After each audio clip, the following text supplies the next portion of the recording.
AM 590, KXSP Omaha's ESPN Radio. It's time for the Metro's only racing talk show. The Front Stretch, presented by Joe's Karting in Council Bluffs. Now, here's Dan Taylor and Buddy Ray. Good morning, race fans, and welcome to The Front Stretch, presented by Joe's Karting in Council Bluffs, online at joeskarting.com. Today is June 9th. Buddy, what's today? World of Outlaws. Oh, God, I'm so excited. In Turn 3, we're going to talk with Darren Pittman, current points leader in the World of Outlaws. Awesome guy. And the biggest lead is he has, and the way he's going all season long, it's going to take a catastrophe for him to lose it. Well, yeah. We're going to talk to him about his career, about a season, about racing, dirt, everything in Turn 3. Plus, we're going to preview a little bit of I-80. Here's a scary thought.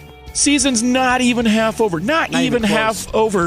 And he's already got 25 top 10s and 20 top 5s. Yeah. Good Lord. He's tearing it up over there at Casey Kane Racing. But, man, later today, you go out to I-80 Speed. I'll be there racing. Are you going? Oh, God, yeah, I'm going. You're going to be in the pits? I don't know if I'm going to be in the pits. I'm going with a couple of friends of mine. And I think we're going to sit in the stands. Kind of hoping maybe you'd be afterwards, pit reporting. I'm pulling some strings. I'm going to get some. I'm going to call Joe today and see if he can't pull some strings for me. But right now, my plan is to be sitting in the cheap seats, drinking a couple of beers. But I'll be down there afterwards. I want to get some stuff for the show.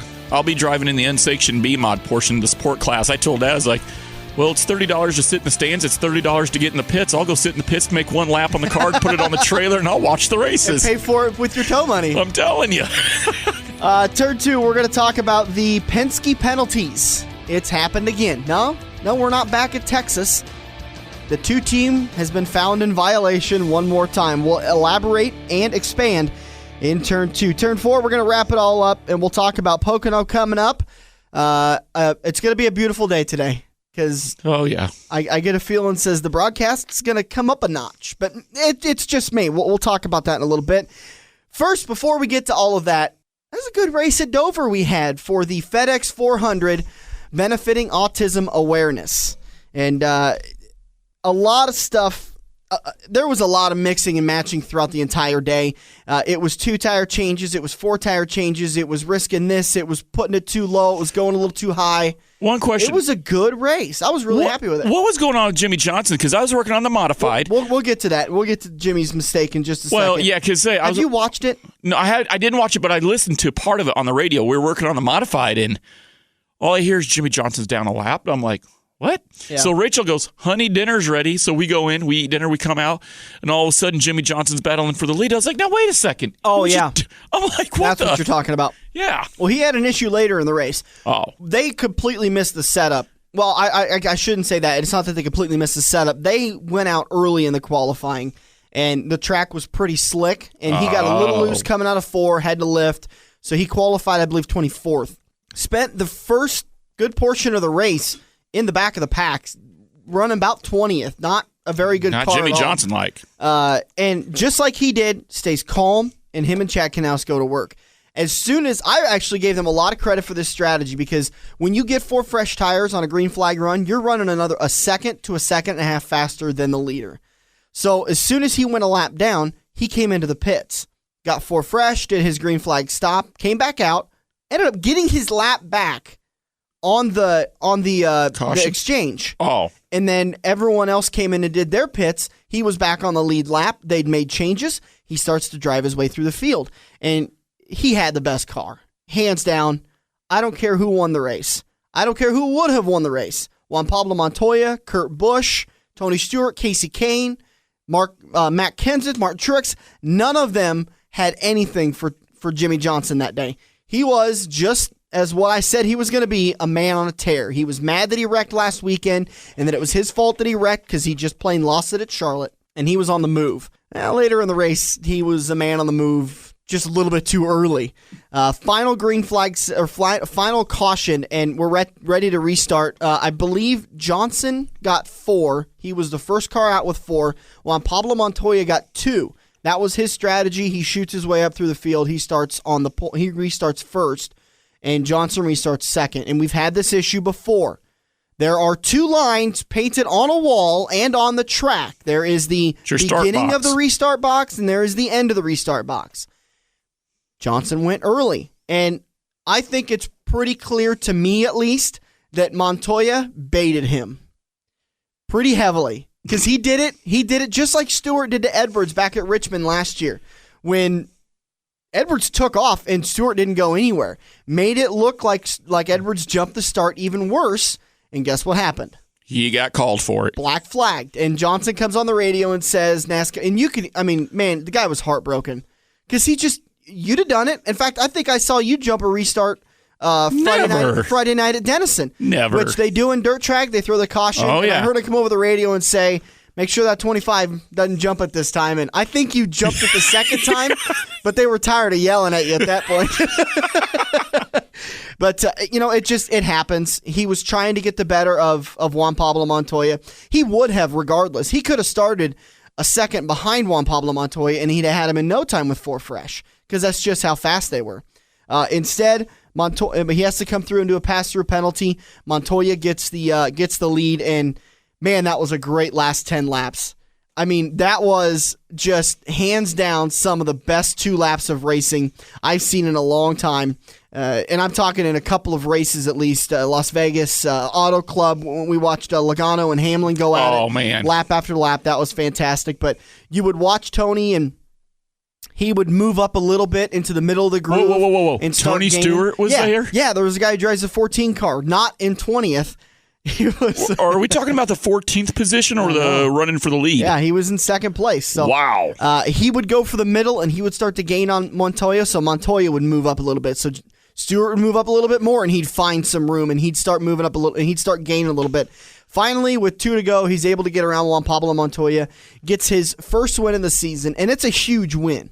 I mean, you can't say enough how big of a win this was for Stewart, because not only does it help inject a little confidence back into the team, it kills the chitter-chatter of, is Steve Addington on the hot seat? The stuff that we talked about last weekend are changes coming at Stewart-Haas Racing. And I think the post-race comments, all the stuff you heard, no, they aren't coming at all. And they weren't going to come even if Tony had finished 20th today. It's a work in progress. We're 13 races in. But Tony did, let's see, here's your call at the line.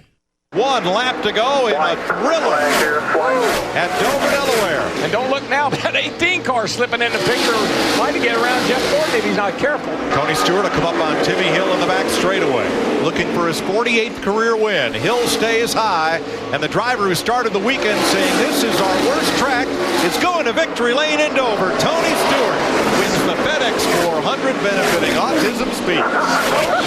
Smoke today. Way to go, guys. Very proud of everybody on this race team. Thank you guys back in the shop, too. You could hear it in his voice. Relief. Well, like you said, they all needed it. Yeah, they did need it. Now, post-race, Tony was pretty upset with the media and had several comments. And this is kind of a long clip, but I want to play the whole thing. Bob Pockris of the Sporting News is the one that asks the question. Okay, we'll take our next question from Bob. Bob Pockris, Sporting News. Obviously, during the last few months, there were lots of rumors about your team and possible You guys changes. started all that fire. Well, no, we get asked about it by people in the garage. I mean, other competitors. I don't know who you guys are talking to in the garage area. You guys need to just come talk to us, because we never discussed any of this fire that's been going around there that's been a huge distraction to our organization. My question is, does this win help calm anybody in your group who thought that there might be changes, and is it any validation of what you believe Steve can do? It doesn't calm me down, because it ticks me off that I got to sit here and go through this fire because of you guys.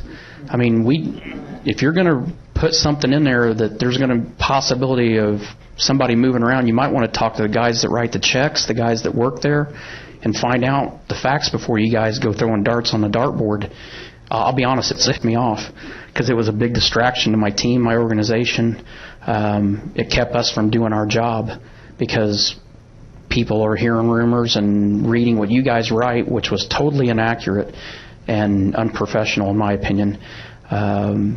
If you're going to write that, you better have some facts behind it, because there wasn't anybody in our camp that said anything. So if you heard it from somebody else, that's not good enough. If that's your sources, you better do a better job, because it was a big distraction. And when I finally got wind of it was 3 weeks after it first came out, and I don't need that fire. I got enough stuff to worry about keeping 3 cars competitive and trying to get them in that state, and having to deal with a bunch of fire that's inaccurate and speculation, to me at this level is unacceptable. You think he's upset a little bit? Our organization doesn't need it. I do have a good question for you, though, Dan. Okay. Everybody knows that you and I are both big-time smoke lovers. Yep. We love us some Tony. Oh, yeah. If I could ask Tony one question, and I want to use you as Tony. Back when you had Darian Grubb as your crew chief, you had, prior to the chase, you were having a season similar to the one that you're having now. Right. You go on to the chase, you win 2, 3, 4 races. 5 races in the chase. Your Sprint Cup champion, Darian Grubb, is fired. Steve Addington is in the same boat as Darian at this time, and Addington's not on the hot seat. They had decided to make the change before the fire was lit during the chase. That's the difference. They decided to make They decided to make the change, and then they notified Grubb. I believe it was 4 races into the chase that they would not be renewing his contract. So if Addington does not come back to produce anything similar to what Grubb did with Stewart when Stewart won the championship, do you reevaluate your organization? I don't think you do. Listen, I think that thing with winning the championship, as much as I love Tony, I think that was kind of a fluke. I mean, honestly, you can look at that and go, who the heck wins 5 races in 10? That doesn't happen up in the NASCAR circuit, especially during the playoffs. That just doesn't happen. Okay? It was a Cinderella story. Yeah, exactly. And so I don't think Tony sat there at the end of the season and went, well, maybe I'm making a mistake. I think they're very confident with the people they have in place.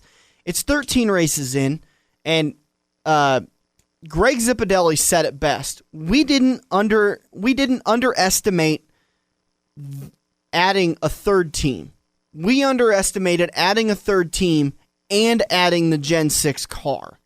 That's been their biggest issue, is getting their handle around the new Gen 6 car. It has nothing to do with crew chiefs, because none of the crew chiefs are being stellar. If one of them was being stellar and the other 2 weren't, then you could sit there and go, well, why is one doing good or 2 doing good while the other one's not?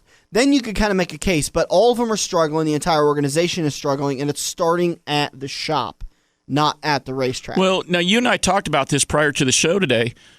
You look at the 3 drivers at Stewart-Haas Racing, Newman, Stewart, Patrick. Yep. I think you and I are both in agreement. Stewart not having a good year. Well, no. Newman, it's not the worst, but it's not the best by no means. It's kind of a mediocre. I think Patrick is performing as expected. She's not doing that bad. If anything, for a rookie, she's actually outshining Stewart and Newman, I think. Yeah, and I think she's leading in the rookie voting for Rookie of the Year. She's led laps. She's led more laps than Ricky Stenhouse has. Let's see, in the point standings, Ricky is higher than her, so that's kind of the ending deciding factor. Who finishes higher wins the Rookie of the Year, but I don't think she's doing bad for a rookie. Finish up the way the day went. Again, Tony Stewart got the win. Juan Pablo Montoya came in second. And the post-race comments that Tony had for Juan Pablo Montoya, you would think that Juan Pablo Montoya was as good as a driver as Dale Earnhardt Sr. He was giving him every credit in the world. Of course, I think Tony would be one guy who would know it, because Tony has won in a lot of the same divisions that Juan has. Juan's starting to come around to turning left and not just right. Oh, right, absolutely. He's starting to get the car underneath him. And by the way, their organization is finally doing good. It's good to see that organization picking it up. Jeff Gordon got himself a third-place finish. Kyle Busch, fourth. Brad Keselowski finished fifth. Clint Bowyer, sixth. Joey Logano, seventh. Kevin Harvick, eighth. Mark Martin, ninth. And Dale Earnhardt Jr. finished 10th. How about this? Our point standings, our points contest between all of us, you took Almirola, buddy. I took Ambrose, and Andrew took Menard. That's exactly how they finished. 18th, 19th, and 20th. So you gained a point on me, and you gained 2 points on Andrew. Who's in the lead in the points still? Yeah. For the point standings, Jimmy Johnson's points lead shrunk just a little bit more, but Carl Edwards was having a rough day. Didn't have a good finish himself. Only was able to gain 2 positions. Clint Bowyer sitting third, Matt Kenseth fourth, and Kevin Harvick fifth. We're running out of time, but real quickly, 3 engines on Sunday for Toyota. The talk is beginning again. What is going wrong with these Toyota engines? They are blowing 6 times as many engines as Chevy and Ford. Six times as many engines. If I'm a team owner, I'm concerned because, like you just said, we're blowing 6 times as many Toyota engines as we are other engines. And now we have parts. Now, ironically, that whole engine fiasco with the connecting rod, they actually said, it's common knowledge. The one connecting rod was 522 grams. It's a few grams short. The others were actually way overweight, believe it or not. No, they'd have gotten fined for that, too, because they have to be 525. Not an ounce more, not an ounce less. There's a deal on jski.com where they said with an update. Yeah, I tried to find that, and nobody else was talking about that. I think Jski might have got that one wrong. But anyways. So but what I'm getting at is quite a bit of inconsistency going on here with the Toyota program. I'd be a little concerned if I'm a team owner. And again, we'll say it again. If I'm Dodge and I'm looking to get back into it, the first person I'm talking to, I'm calling Joe Gibbs and saying, hey, buddy, who won the championship last year with producing 68 engines and not a single one failed? Yeah. How many engines have you lost in 68 engines? Please tell me. Because I would be glad to become If you're Dodge, your very first call is going to be going right back to Joe Gibbs. Yeah, exactly. Yeah. I'm going to Penske, then Joe Gibbs. Well, not Penske, because he's got a several-year deal with Ford. Yeah, well, okay, that's a deal breaker. When we come back, we'll wrap it up. We'll talk about. I've got a little quiz we're going to play with Buddy. We're going to do it. It's called a perception quiz. I hope you're ready. You studied up? My depth of perception is not good. Oh, boy. I'm pretty shallow. We'll be right back. It's The Front Stretch on AM 590, Omaha's ESPN Radio. In 1999, Wade Cross decided he was tired of overpaying for shocks, so he created FX Shocks. Now FX suspension customers reach across the United States with countless wins and championships, including national champion in 3 major IMCA classes, plus Super Nationals champions in all 4 of the Saturday night's main events. Get your FX Shocks today. One-on-one consultation is waiting for you at 308-383-9609. This is Andrew from Kaziski Auto Parts. Kaziski Auto Parts is an insurance-quality used parts supplier that can match your foreign or domestic car or truck needs. If you have a damaged or broke-down car or truck, we guarantee a clean and quality part in next-day fashion. Kaziski Auto Parts, your neighborhood premium recycled parts supplier. Call any Kaziski Auto Parts salesman today by dialing 402-731-4592 or visit us at 5040 I Street in Omaha. Kaziski Auto Parts, our quality used parts will match your car or truck's needs. Are you ready for fast-paced, adrenaline-pumping, wheel-to-wheel racing right here in the Metro? Get to Joe's Karting in Council Bluffs and see what it's like to race real go-karts. Joe's Karting knows it's no fun to race go-karts at 10 miles per hour, so they ripped the governors out, and now the only restriction is how good you are at racing. It's full-throttle, white-knuckle racing every day of the week. Head over to joeskarting.com for hours, prices, and specials, or give Buddy a call today and set up your group races at 712-256-5278. We're working the high line into turn 2 on the front stretch, presented by Joe's Karting. Online at joeskarting.com. Welcome back to the front stretch, headed into turn 2, presented by World of Outlaws. Get to I-80 Speedway tonight at in the Greenwood exit 420 on I-80 Speedway. Looks like unsanctioned bead mobs start at 7 o'clock. And it's going to be the 410 World of Outlaw STP Sprint Cars presented by SLS Promotions. When's the last time you've been to a World of Outlaw race? It wasn't a World of Outlaw race that we met Tony at, was it? No. Well, World of Outlaw. Was that race? Oh, that was just a regular. That was an ASCS race, wasn't it? Right. World of Outlaw race. If you want to see some stupid fast speeds, they do a qualifying. Like NASCAR does, whereas around here, the races that we shouldn't... It's heat races. It's heat race. Yeah. Well, they do qualifying in heats and a trophy dash.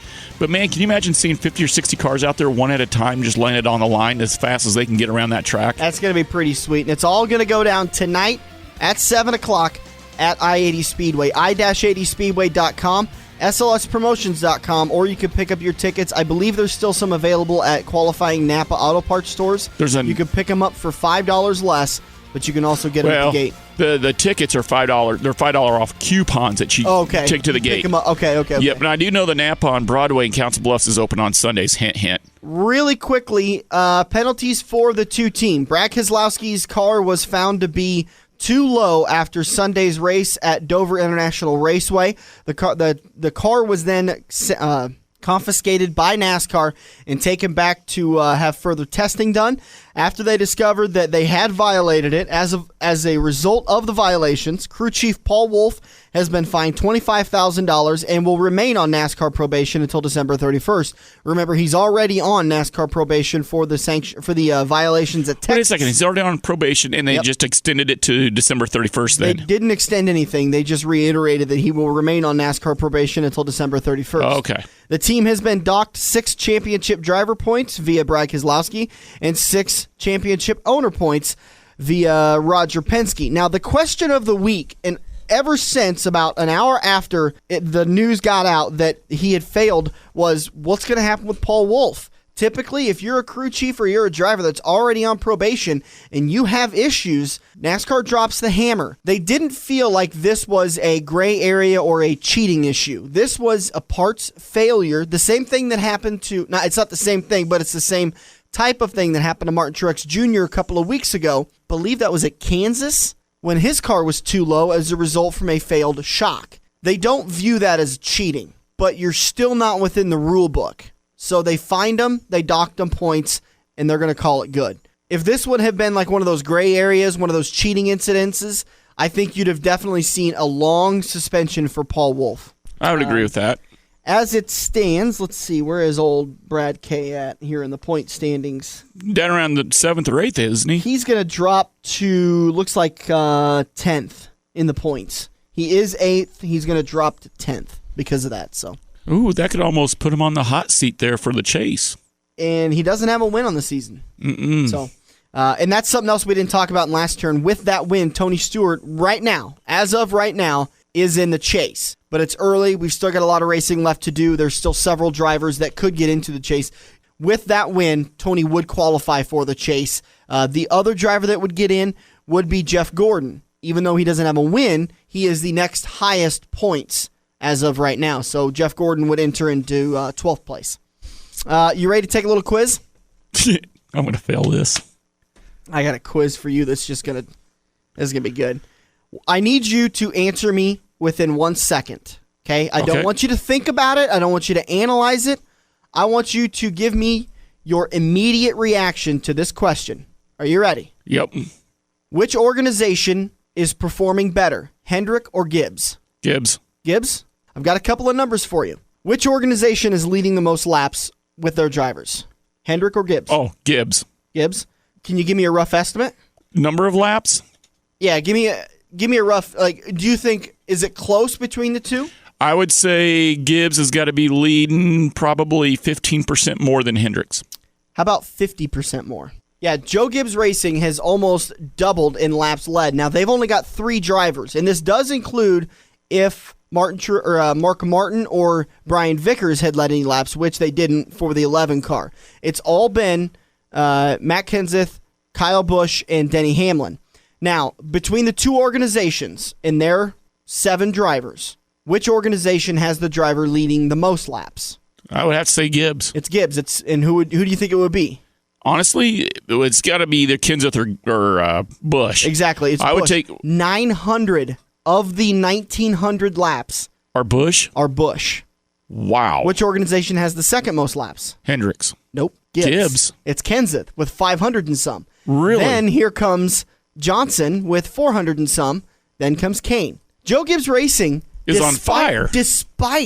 Imagine how much more they would have if they hadn't had these engine issues. Kyle Busch has blown engines, and Matt Kenseth has blown issues. The 11 has not blown an engine yet. Imagine how much more they would be dominating. Matt Kenseth is sitting 4th in the points, and that's after a blown engine at Dover, a bad finish at Dover because of that engine. Where was he running at Dover when the motor blew? He was top 5. Top 5? I want to actually say he was 1st or 2nd. Speaking of Matt Kenseth, when I was looking at the points today, what do you think your chances are of maybe Kenseth emerging as a points champion this year? I think he's the only one that's got anything for Jimmy Johnson.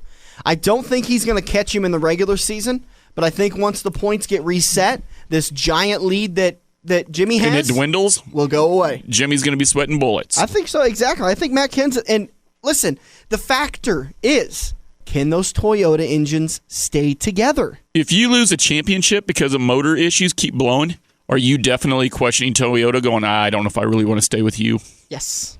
Even if that means I have to pay out of my contract? I think the payout would cost them less than going back to Toyota for 2014 and losing another championship because of failed I mean, if you're doling out $20 million to get out of your contract, but you're losing $80 million in lost revenue because your motors are blowing, why wouldn't you? That's going to do it for Turn 2. We'll be back in Turn 3 to talk to World of Outlaws driver Darren Pittman. Races the number 9, Casey Kane, Great Clips, World of Outlaw car. He'll be at I-80 tonight. Get your tickets today. Head down to I-80 Speedway, pick him up at the gate. It's going to be well worth the penny you're going to pay for it because it's going to be an awesome show. We'll see you there at I-80 Speedway. But we'll be back for Turn 3 and 4. Hang around. Darren Pittman just around the corner. This is The Front Stretch on AM 590, Omaha's ESPN Radio. For 50 years, Eagle Raceway has been pushing the limits of dirt track racing. Saturday nights, come see the Midwest's best battle at the fastest third-mile track. Gates open at 5:30 for IMCA Modifieds, Sport Compacts, Hobby Stocks, Sport Mods, and Race Saver Sprint Cars. Eagle kicks their season off on April 19th with the Icebreaker Challenge, featuring the debut of the Race Saver Sprint Cars. Located just 10 minutes east of Lincoln on Highway 34 and online at eagleraceway.com. If you love wings, if you love rings, and all kinds of other tempting things, great times, great food, get to Quaker Steak and Lube. Quaker Steak and Lube is the official watering hole for the Front Stretch and the best place to catch all the NASCAR action today. Open at 11 a.m. with delivery available to Council Bluffs. Great times, great food, get to Quaker Steak and Lube. Are you ready for fast-paced, adrenaline-pumping, wheel-to-wheel racing right here in the Metro? Get to Joe's Karting in Council Bluffs and see what it's like to race real go-karts. Joe's Karting knows it's no fun to race go-karts at 10 miles per hour, so they ripped the governors out, and now the only restriction is how good you are at racing. It's full-throttle, white-knuckle racing every day of the week. Head over to joeskarting.com for hours, prices, and specials, or give Buddy a call today and set up your group races at 712-256-5278. Time to grab another tear-off and make your move. We're headed into Turn 3 on the Front Stretch, presented by Joe's Karting. Welcome back to the Front Stretch into Turn 3, presented by Kaziski Auto Parts, 51st and I Street in Omaha, 731-4592. On the phone with us now, World of Outlaw driver, currently driving for Casey Kane Racing in the number 9 Great Clips car. It's Darren Pittman. Darren, how are you doing, man? Pretty good. Thanks for having me on. We always appreciate you World of Outlaw guys taking time for us, and I know it's kind of a busy day for you today, getting set up and ready to race at I-80 Speedway, but let's start from the beginning. When did you first start turning laps, and in what did you first start racing in? I started racing in quarter midgets when I was 5 years old. My brother is 4 years older than me, and he had started racing when he was 5 also, so that was kind of our family sport, what we did as a family, and so when I got old enough, we both raced, and so it was micros from age 5 till about 13 or so, and then moved up into micros, and ran those for a couple years, then on up into sprint cars. Did you ever race any like modifieds or late models, stuff like that? Nope, I've actually never ran anything but open wheel cars on nothing fendered at all, so nope, only things I've ever driven are like I said, quarter midgets, micros, sprint cars, and then racing midgets once or twice a year on just indoor stuff, and that's it. In all of that driving in the open-wheel cars there, Darren, what was the hardest class to actually wheel? Oh, no doubt, just the 410 sprint cars. I mean, just the weight and horsepower ratio is, unlike anything else. So, yeah, like I said, I was all pretty young. I think I started racing sprint cars when I was about 17, so... hadn't been anything else but those since, but definitely the 410. It was a big jump from even a 360 just to the 410 sprint car. Is there a big difference between the 360 to 410, something that takes you a little while to get used to, or is it just kind of the next stepping stone? I mean, it is the next stepping stone, but it's definitely a big difference for sure. I mean, it's just such a speed difference, and the reaction time of the car is so much quicker that it definitely is quite a bit different. So it's definitely a pretty good learning curve for people. Around here, we have the Nebraska 360 series, which is a series that was created this year in an effort to kind of keep the 360 engines alive. I know that pricing has been a major issue in drivers being able to afford them. Have you ever raced the Race Saver 305 engines? No, I haven't. No, I've never ran anything smaller than just the regular 360 ASCS motors. So that's something I don't have any information on or any experience with. Talk about those ASCS days. Have you ever come and raced at I-80 Speedway? Oh, yeah, absolutely. No, I've been there for several Outlaw shows, too. So definitely, I know the first few times I was over there was for ASCS 360 races, and then definitely ran there for a lot of years in the 410s with the Outlaws, too. So it's been several years since we've been back. I'm not sure exactly what year was the last time the Outlaws were there, but I'm sure I was there the last time, and definitely looking forward to this time, too. Darren, as a driver myself in the modified division, we go to different tracks, and we'll tell the fans, this track is a great modified track. The late model drivers, they'll tell their fans, this is a good late model track, whereas this track may not be so great. In your opinion, how good of a track is I-80 for the sprint cars? And if it is a good track for the sprint cars, in your opinion, what makes it so great for the sprint cars? In my opinion, I think some of the smaller to intermediate sized tracks for sprint cars, I think, put on the better shows. Personally, even some of the small quarter miles, if they're wide enough. So that's my own personal preference. I think that we put on the best racing for. But when it comes to half miles, I think I-80 is one of the better ones, honestly, just because it's probably one of the more banked half miles that we run. It's definitely fun. The only problem with I-80 is it seems like in years past, or like the years ago, that it did have a tendency to lay rubber occasionally, but it's a fast place, and with the bank, it's really always faster around the top. So I've always enjoyed it. Probably haven't had a lot of success there. Haven't ran all that good, but I've always enjoyed going and running there for sure. When you say fast, we know 360s. When we're talking the 410s, the World of Outlaws, what kind of speeds are we looking at going down the straightaway, you think? I would be lying if I decided to tell you anything. If you want to know the truth, it wouldn't surprise me if see 130, 140 down the straightaway maybe. I would say we would average, at least in the high 15s, if not the 120 range. So, I think 140 on the straightaway is probably pretty reasonable. Listen, you can just do it like Fox does and says that every race that they broadcast, the cars reach 200 miles an hour. Just go ahead and embellish it like that. Yeah. Everybody's motor has 1,000 horsepower, and we go 175 down every straightaway. And there's always a fight. Every race there's a fight. We like to give Fox Broadcasting their fair share of a hard time. Darren, I want to talk about the last couple of years here. Now, last year in 2012, and correct me if I'm wrong here, but I don't think you got a full season in, but even last year you had 7 top 5s, 16 top 10s, and you set quick time at 3 different tracks. But now we go into 2013, we're not even halfway through the season yet, and we're already at 5 wins, 20 top 5s, 25 top 10s, and that's 33 races, and I believe there's close to 90 races. What's changed other than, if you didn't get to complete a season last year? What has changed? I mean, you are on fire. Yeah, no, we've been really good this year. No, the biggest thing is I haven't ran a full Outlaw season in the last four years. So I've been basically running for some cars up in Pennsylvania the last 4 seasons. We ran close to 100 race schedules every year that I was up there racing. And out of those 100 races, we maybe ran 25 to 30 maybe Outlaw shows throughout the year, maybe not even that many. So we've definitely been on the cars and the rides I've had over the last few years. We've been on a limited schedule with the Outlaws, so that's obviously why our stats are nowhere near where we're at now. But that's the main reason. But just got the opportunity to go drive for Casey Kane Racing this year and the number 9, and it's a good team. We've just been able to have success, and we're having a lot of fun. So we've started off really good on the first race of the year, and we've just been able to kind of keep it up. Racing for Casey Kane, is that difficult racing for someone who has seen success and probably has high expectations in the World of Outlaw circuit, or is it easier to race for somebody that knows how to find success? I think it's easier. I think, he knows how, and, they're confident in the people that they hire and the drivers that they hire that they can get the job done. So there's not a lot of, he's not yelling at us that, hey, we're not driving or the crew's not doing their job or, this and that. I mean, he understands that he feels like, he's hired the right people to do the job and to get the job done. and he knows how racing goes.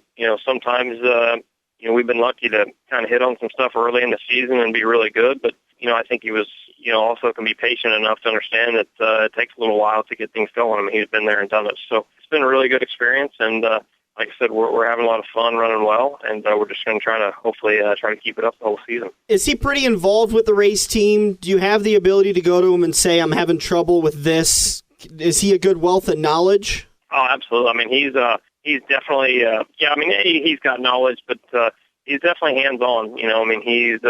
If he's in Charlotte, he's at the race shop every day for a lot of hours every day. So, and if he's not busy with this type of stuff, he's, working on a sprint car, paying attention to it, or he knows what's going on with all three of his sprint car teams. So, something that he's very passionate about, spends a lot of money on it, and expects to get results. So, he definitely has a first-class operation, and he wants good results, but he also understands, the ups and downs of it also. Darren, everybody thinks a World of Outlaw driver such as yourself or Steve Kinzer, Sammy Swindell, etc. You hear the words fun. You guys are having a blast. You're having a blast. You're having fun this year.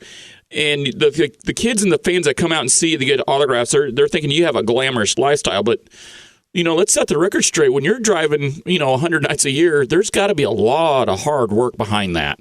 Oh, absolutely. I mean, it's, at the end of the day, I'm doing what I love. I get paid to do what I love, and we've been very successful and been fortunate enough to be able to continue to do it for a living. But, there's a lot of traveling.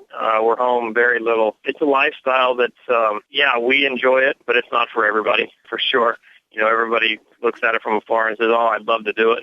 And 95% of them that, they ever came out and worked or did it, they don't generally last very long. It's something that definitely is something that I think you just kind of have to get used to, and it's something we've done so long that it's just our normal life. It's what we consider normal. If we're home for, more than 3 or 4 days, we can start to get a little stir crazy. So, it's definitely a little different lifestyle than what I guess most people would consider normal. But, from a driver's standpoint, it's we don't have near the hours and the work that the crew guys and stuff do. But it definitely, it definitely keeps us busy and on the road and on our toes most of the season.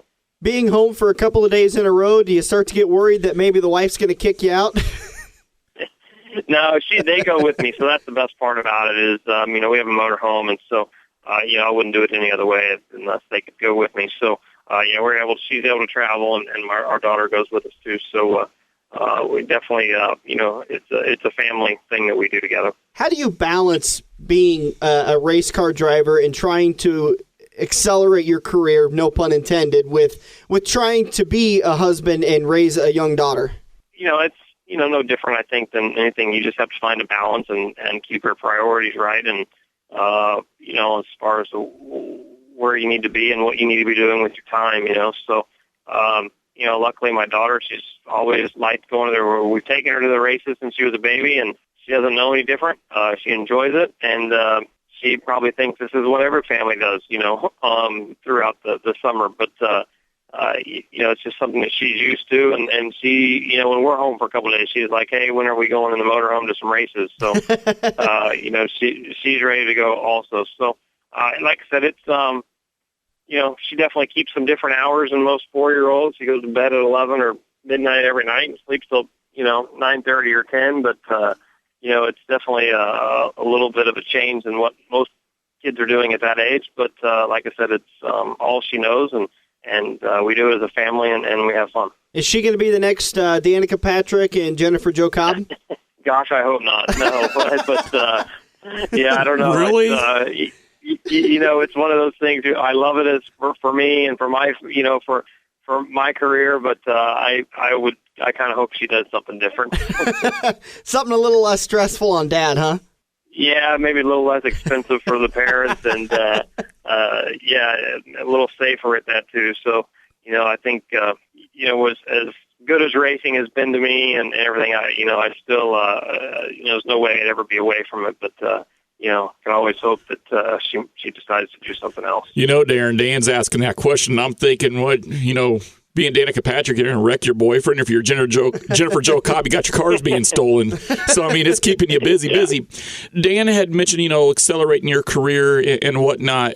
And I got me to thinking, what's the future look like, Darren? Is there any aspirations of possibly stepping up to a truck ride or a nationwide? Are you wanting to go that far, or are you really, really, really happy as to where you're at now? No, I've been happy with where I'm at since, I started racing with the Outlaws in 1999. If you want to know the truth, I've never done any sort of even exploring into anything else. I mean, I grew up as a kid that was, the Outlaws were the thing, man. That was all that's what I looked up to, what I wanted to do. I love dirt racing, and I realized, a lifelong childhood dream of mine when I was able to do that in 99, and I've just been very fortunate to be able to do it ever since. And, at my age, I even at that, it doesn't matter. I've just never had the aspiration to get back on pavement. My way I looked at it is Steve Kinzer has made a good living, and racing has been good to him for a long time, and made a living out of driving a sprint car. And I think, any kid my age looked up to him and Sammy and these guys that we're racing with now. That's all I ever wanted to do, was race with those guys and find a way to, do what they did. And so no, I'm living what I wanted to do, and just happy where I'm at, and no aspirations of moving on. So if Casey came up to you and said, "Hey, I've got a nationwide car I want you to run at Talladega," you're telling me you'd turn that one down? I'd turn it down. No way. Yeah, absolutely. Yeah, I'd tell him that Brad Sweet's his guy. He drives for him already in his other car. So no, What about at my age? You better stick with what you're good at, and know, and I better be smart enough to know what I'm not good at. And being on pavement, that's now is not the time for me to try starting something new. What about a truck at Eldora? I mean, that may be kind of cool just to try. I really would like to watch it, but no. I mean, it's just like I said, that stuff is so much different than anything I've even remotely been around or even learned or trained myself to do. That I'd be kidding myself to think I could go and be successful driving a truck, even if it is on dirt. And if any sprint car guy does get in a truck and goes there and is successful, it's almost like you think, man, that the truck guy should be embarrassed as much as I would be unbelievably embarrassed if a truck guy got in a sprint car and came out and ran competitively with us or won. I'd like to think that we're good at what we do because we do it, and that's what we better stick with. Well, Darren, how can people follow you and keep up to date with number 9 car? Obviously my website, DarrenPittman.com. You can follow me on Twitter, just at Darren Pittman. We always posting updates on what's going on with the racing and future stuff on their website. So, definitely the easiest way to keep up what's going on. Current points leader in the world of Outlaws. They're going to be at I-80 Speedway tonight. Darren, we greatly appreciate you taking the time out of your day to talk to us, and best of luck tonight. We can't wait to see you in Victory Lane. All right, sounds great, man. Appreciate it. Darren Pittman, driver of the number 9 Great Clips car in the world of Outlaws for Casey Kane Racing. He's a cool guy. Nice guy. We love talking to those kind of guys that are they're easy going, they're laid back. It's every once in a while you get kind of an uptight defensive driver like, I don't know, Tony Stewart. But, for the most part, a lot of these guys, easy to talk to. Yeah. Have you noticed a trend? You do have... We've interviewed a lot of dirt drivers on the front stretch in the Sling and Dirt. A lot of dirt drivers. Mm-hmm. Especially with the Legends of the Dirt series. And we've had, I bet you in the last 2.5 years, 10, 15 people that would mention, they'd like to try asphalt. But a majority, probably 80% of the dirt drivers love where they're at right now. They just love the dirt. Yeah. They have that's just shocking to me. It's not only a different surface to race on, but it's a different animal. I mean, I'm almost I give it 90% that if Tony Stewart could leave the Sprint Cup series, go race solely on dirt, but still make the kind of money that he does in Sprint Cup, he would do it in a heartbeat because he wouldn't have to deal with media, sponsor obligations. I mean, everything is at a smaller scale. It's not that it doubles when you go to NASCAR. It's that it quadruples and minimal tuples. Yeah. That's 8, by the way. Yeah, it's insane. So I don't blame him. And he seems, if you're happy where you're at, why throw a wrench in the whole thing?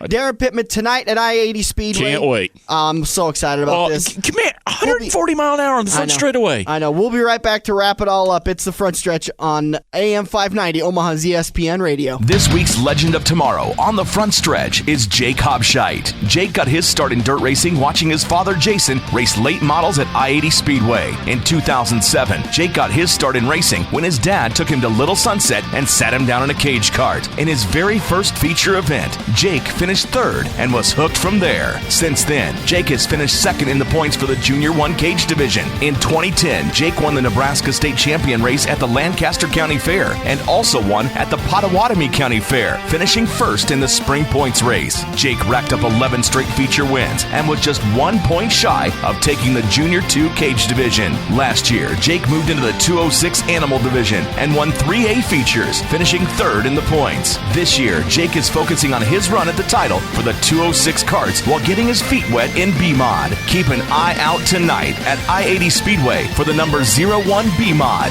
Jake Hobscheit, this week's Legend of Tomorrow on the Front Stretch. The Silver Dollar Nationals are returning to I-80 Speedway on July 18th, 19th, and 20th. Don't miss the nation's top USMTS, MLRA, and Lucas Oil dirt late model racers as they compete at Nebraska's fastest track. Come watch the nation's best dirt track racers compete for a $27,000 to win payout. Ticket prices and packages at 402-342-3453. The third annual Silver Dollar Nationals at I-80 Speedway, July 18th, 19th, and 20th. Are you ready for fast-paced, adrenaline-pumping, wheel-to-wheel racing right here in the Metro? Get to Joe's Karting in Council Bluffs and see what it's like to race real go-karts. Joe's Karting knows it's no fun to race go-karts at 10 miles per hour, so they ripped the governors out, and now the only restriction is how good you are at racing. It's full-throttle, white-knuckle racing every day of the week. Head over to joeskarting.com for hours, prices, and specials, or give Buddy a call today and set up your group races at 712-256-5278. Get ready for the victory lap as we make our way into Turn 4 on the Front Stretch. Presented by Joe's Karting. Online at joeskarting.com. Welcome back to the Front Stretch. Headed into Turn 4. We're going to wrap it all up. All the action today. It's a good turning of the page as we head into race number 14. TNT will take over the broadcast. Fox is done as of last weekend at Dover. So let's review it a little bit so far. I want to review the NASCAR drivers. Let's let Fox. I want to do the season as a whole. I want to do the season as a whole. And we give Fox a lot of grief. I don't think they deserve a lot of what we give it to them, but they do deserve some of it. Okay, you know what? They made a mistake and they put up the wrong graphic during the All-Star race. There was an equipment failure and a rope fall on fans and hurt them and damage a couple of cars. But what I really can't let them off the hook about is the being at commercial during a lead change and not really seeming to care. They have absolutely no problem with, there was a lead change, we'll just play the video back and talk about it a little bit. I can't lay you off the hook for that. You got to be on top of this stuff. You got to cut away when someone is coming. We're at Daytona, and you got 43 cars spread out, 10 cars wide. We don't care. Yeah, I'll let that go because there's 90 lead changes We're going at Daytona. 4 wide at a track, and you got 4 people vying for the. You don't go to commercial. And that was an extreme. But the time that it really bothered me was. And I talked about it the very first time I saw it happen. It was a Saturday night race, and I can't remember which race. I think it was Martinsville. They were talking about the second place ones. He's coming. Half a tenth a lap. Here he comes. They go 2 or 3 laps. He's down to a second lead. Now he's down to a half a second lead. And he's coming a half a second. We'll be right back. NASCAR on Fox. Yeah. And I'm like, you spent the last 6 laps talking about him catching him, and you go to break. What are you doing? It's Bristol. They could have gotten together. They could have wrecked. But you got to play another Cialis commercial. Yeah. I'm Bristol, excited. and honestly, Bristol, Martinsville, those short tracks, those are some of the most beloved tracks on the NASCAR circuit for viewers and the fans going to the tracks. And reading an article on NASCAR.com and Jayski that on the whole, over 13 races, ratings are down quite a bit for Fox, which is, you wonder who was the benefactor in this whole thing. We talked about at the beginning of the season and during the season that Fox was trying to extend their contract with NASCAR. I found the details on it, and NASCAR has extended their deal with Fox to be the first 16 races, 13 points paying the All-Star race, the 2 showdowns at Daytona. Yep. during speed weeks. $300 million a year.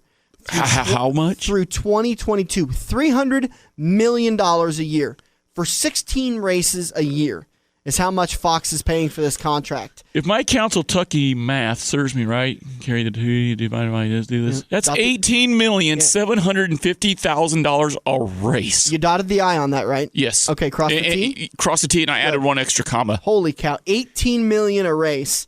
18.7 a race. Well, I guess no wonder they're so excited to go to commercial. Good. Yeah, exactly. Exactly. Speechless. And that doesn't happen with me very often. So, anyways, let's get off of our tirade again on Fox a little bit.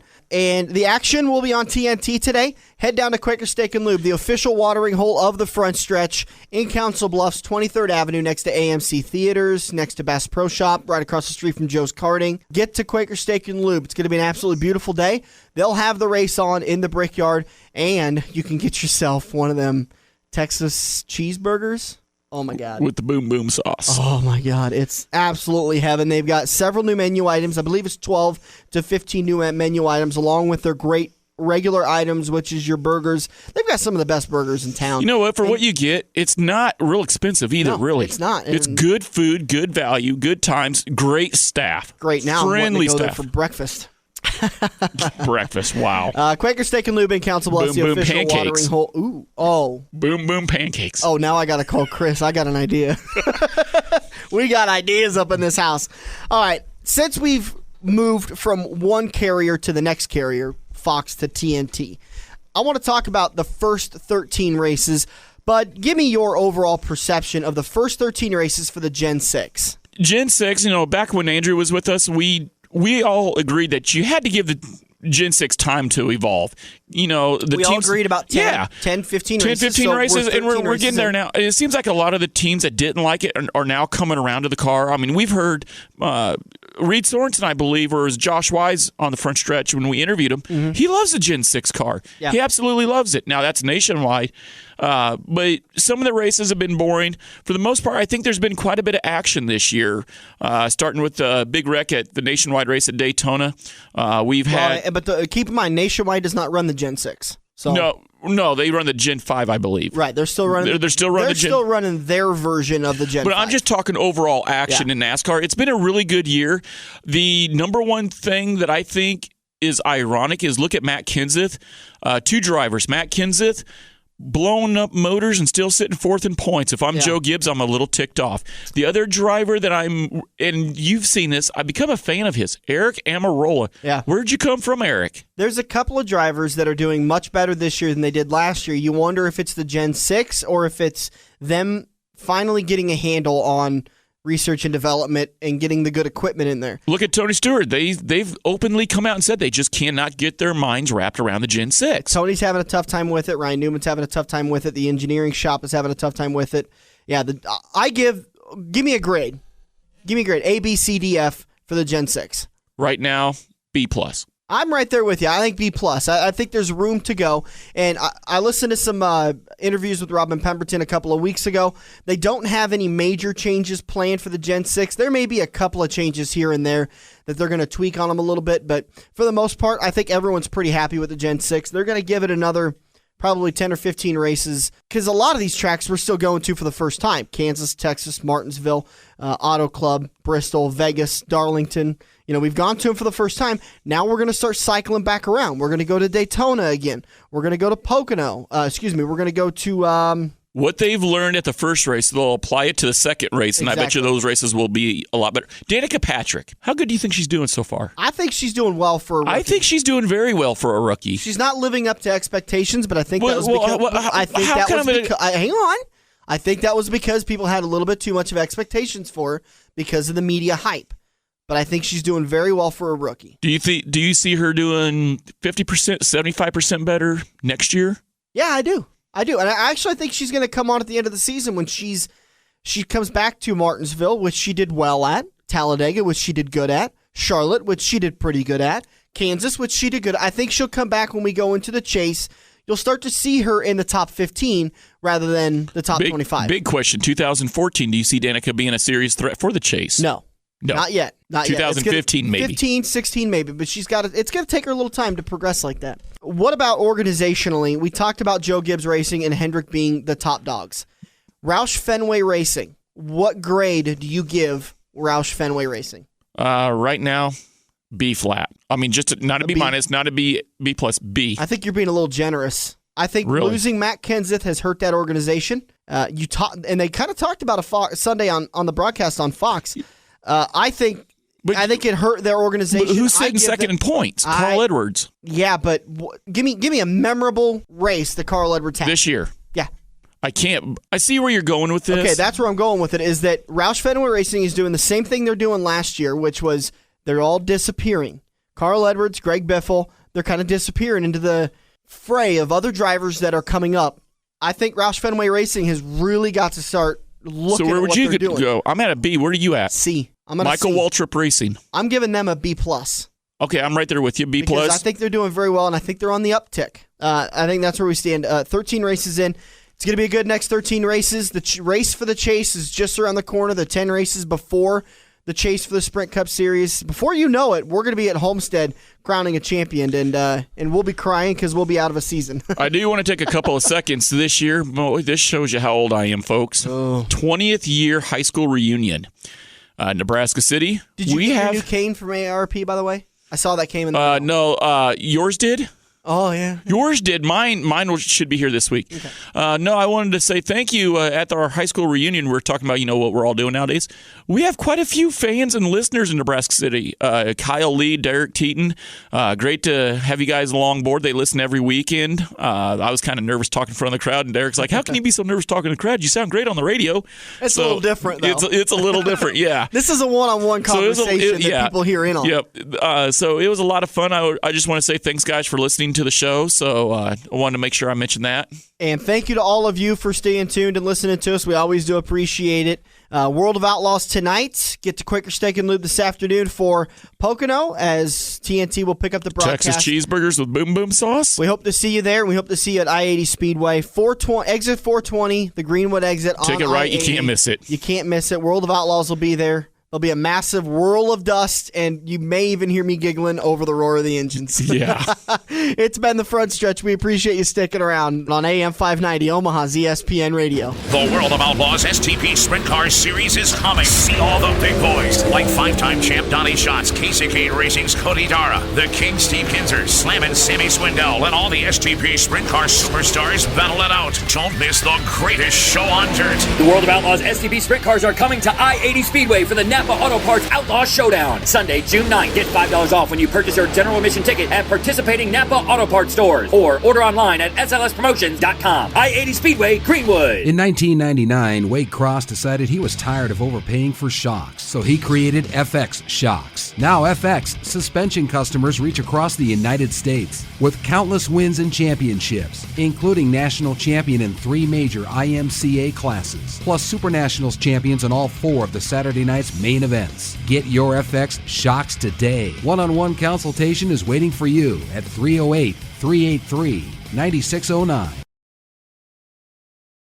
Are you ready for fast-paced, adrenaline-pumping, wheel-to-wheel racing right here in the Metro? Get to Joe's Karting in Council Bluffs and see what it's like to race real go-karts. Joe's Karting knows it's no fun to race go-karts at 10 miles per hour, so they ripped the governors out, and now the only restriction is how good you are at racing. It's full-throttle, white-knuckle racing every day of the week. Head over to joeskarting.com for hours, prices, and specials, or give Buddy a call today and set up your group races at 712-256-5278.